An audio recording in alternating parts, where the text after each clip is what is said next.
देखिए क्या है सच्चाई कांग्रेस पार्टी की। कैसा बर्ताव किया जाता है कांग्रेस पार्टी में कांग्रेस पार्टी के सदस्यों नेताओं के साथ। क्या सोच है कांग्रेस पार्टी के नेताओं की राहुल गांधी के बारे में। ये पूरा बताएंगे हम इस वीडियो में। आप पूरा वीडियो देखिएगा अंत तक। सर्वप्रथम मैं सभी देवी देवताओं को प्रणाम करता हूं। मेरे गुरु, मेरे मार्गदर्शक प्रभु श्री कृष्ण को के चरणों में नमन करता हूं। आप सभी मीडिया वालों के और सभी प्रदेश की जनता के सामने हाथ जोड़कर प्रणाम करता हूं। साथियों, हमारे देश में पहलगाम में एक बड़ा दर्दनाक आतंकवादी हमला हुआ, जिसमें निर्दोष नागरिकों को मारा गया, उनका धर्म पूछकर मारा गया। बहुत बड़ी घटना हुई, दुर्घटना हुई। उसके बारे में मैंने एक वीडियो जारी किया था। उसमें कुछ बातें कही थी। पता नहीं, मुझे बड़ा आश्चर्य होता है इस बात पर कि मेरी अपनी कांग्रेस पार्टी, जो देश को जिसने आजाद कराया, कांग्रेस पार्टी के कई कार्यकर्ता, कई नेता शहीद हुए आजादी की लड़ाई में, वो पार्टी मुझसे सवाल कर रही कि मैंने ऐसा क्यों कहा। बहुत आश्चर्य हुआ, बहुत दुख हुआ।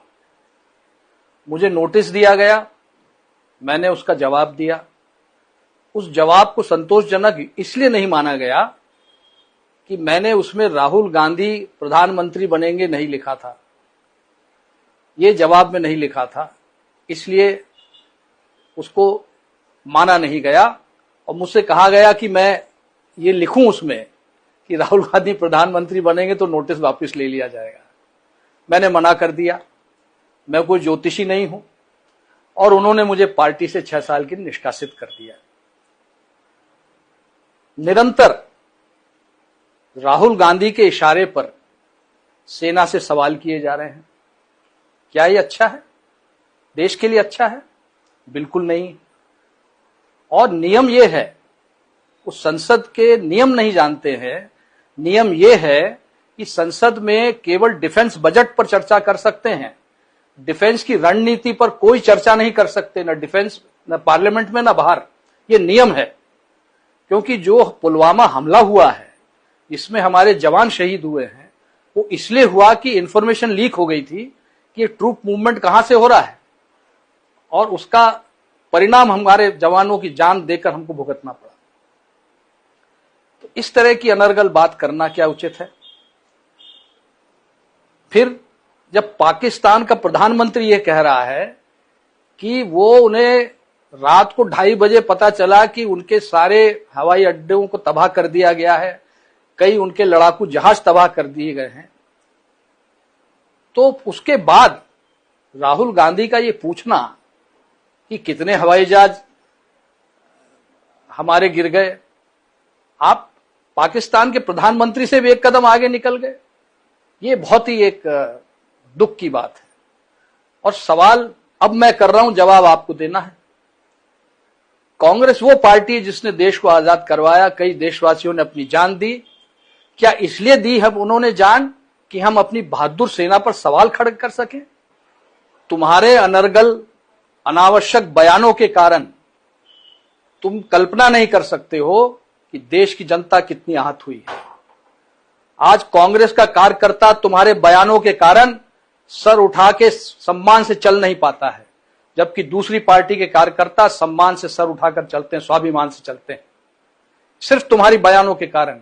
पर ये तुमसे कोई कहेगा नहीं, क्योंकि तुम तो अपने चमचों से घिरे रहते हो, घिरे रहोगे, कोई फर्क नहीं आने वाला तुम। क्योंकि पूरे देश में तुम पैदल चले, पैदल चलने के बाद पूरे देश में आज पार्टी कहां खड़ी है? मध्य प्रदेश में 1 सीट नहीं है, और तुम अपने आप को रेस का घोड़ा कहते हो। अरे कितने बार तुम रेस हार चुके हो, ईवीएम को दोष देते हो और अपने आप को रेस का घोड़ा कहते हो। अपने से बड़ी उम्र के लोगों को, जो तुम्हारे पिता के साथ जिन्होंने काम किया, तुम्हारी पिता के उम्र के हैं, किसी को बारात का घोड़ा कहते हो, किसी को लंगड़ा घोड़ा कहते हो। तुम्हें शर्म नहीं आती है? और तुम बारात का घोड़ा क्या जानो कैसे चलता है, क्योंकि तुम्हारी तो बारात ही नहीं निकली, तुम्हें क्या पता बारात का घोड़ा कैसा चलता है। इसलिए फालतू बातें करना बंद करो।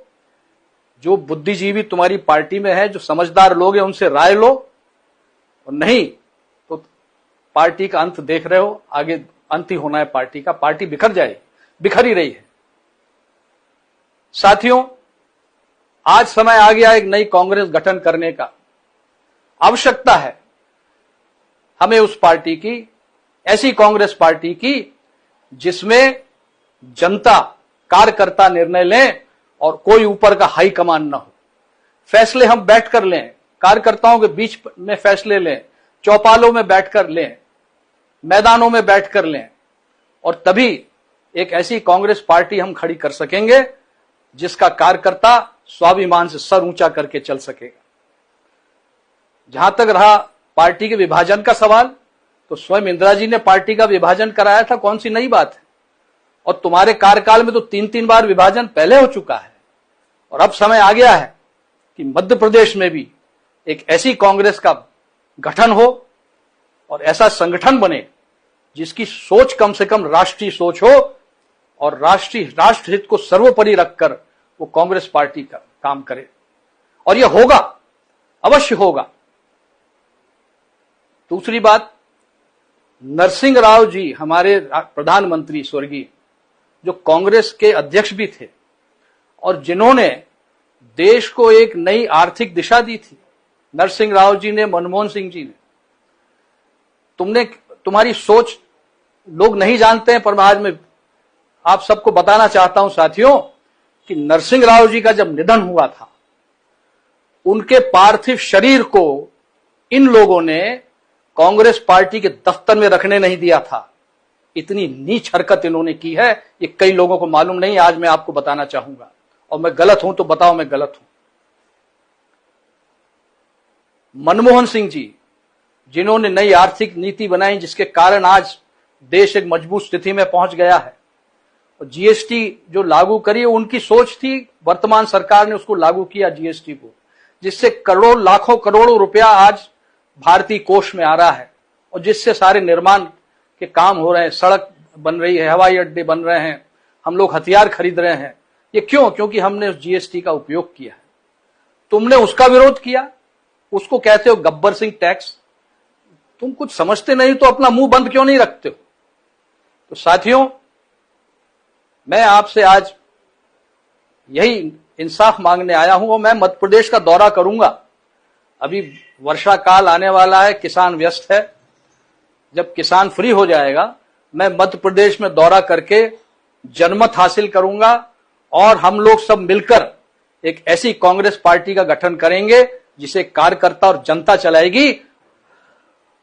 अंत में साथियों, मैं यही कहना चाहूंगा कि हमारे स्वर्गीय प्रधानमंत्री मनमोहन सिंह जी, महान अर्थशास्त्री, उन्होंने एक पॉलिसी बनाई थी वित्त विभाग की, और उसको राहुल गांधी जी ने कैमरे के सामने फाड़कर उनका अपमान किया था। आज राहुल गांधी, ये देख लो, ये मेरे निष्कासन का नोटिस जो मुझे दिया गया है, ठीक उसी तरह कैमरे के सामने फाड़ रहा हूं जिस तरह तुमने मनमोहन सिंह जी का पत्र फाड़ा था। और एक बात और सुन लो, मैं कांग्रेसी था, कांग्रेसी हूं और कांग्रेसी रहूंगा। कि तुम्हारे इस कागज से मैं कोई कांग्रेस के बाहर नहीं हो जाऊंगा। मैं 40 साल तक मैं कांग्रेस में मैंने सेवा की है। 5-5 लोकसभा के चुनाव जीते हैं, 3-3 विधानसभा के चुनाव जीते हैं, कई चुनौतियों का सामना किया है। सुषमा स्वराज जी के खिलाफ कोई लड़ने तैयार नहीं था, विदिशा से मैं गया था क्योंकि पार्टी ने भेजा था। तो सुन लो ये, और हमारे साथी जो देख रहे हैं, साथियों, अब समय नहीं है कि इनके आगे झुको, इनकी चमचागिरी करो। अरे पार्टी आपसे चलती है और पार्टी आप ही चलाओगे, और इनकी समझ में नहीं आता तो छोड़िए इनको। हम लोग मिलकर एक नई कांग्रेस खड़ी करेंगे। आप सबको बहुत बहुत धन्यवाद। ईश्वर आप सबका कल्याण करे। धन्यवाद। जय हिंद।